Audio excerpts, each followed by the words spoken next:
সম্প্রতি অতিবৃষ্টি ও ভারত থেকে আসা পাহাড়ি ঢলে মনু নদীর প্রতিরক্ষা বাঁধের ১১টি স্থানে এবং ধলাই নদীর ৫টি স্থানে ভাঙন দেখা দিলে বন্যায় তলিয়ে যায় জেলার বিস্তীর্ণ এলাকা।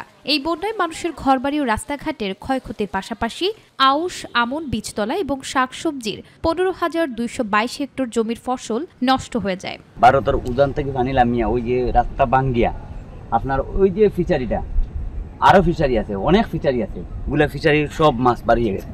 ফসল হারিয়ে বিপাকে পড়েছেন কৃষকেরা।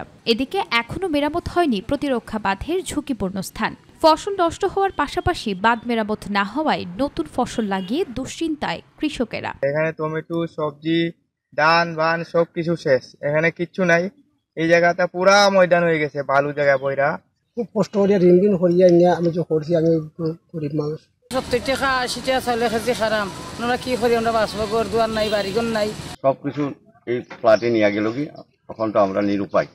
সৃষ্ট এমন পরিস্থিতিতে ক্ষয়ক্ষতির তালিকা করে ক্ষতিগ্রস্ত চাষিদের সরকারি সহায়তা দেওয়া হচ্ছে বলে জানিয়েছেন এই কৃষি কর্মকর্তারা। সেই সাথে ভাঙা স্থানগুলো মেরামত করা হচ্ছে বলেও জানান তারা।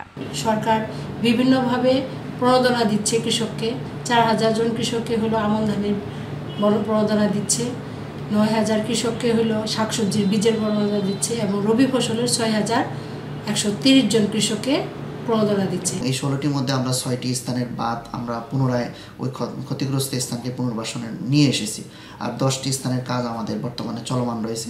বর্তমান পরিস্থিতি বিবেচনায় এনে দ্রুতই বাঁধ মেরামত সহ বন্যায় ক্ষতিগ্রস্ত পরিবারগুলোর পুনর্বাসন করার দাবি এলাকাবাসীর। নুসরাত শারমিন, মাই টিভি নিউজ।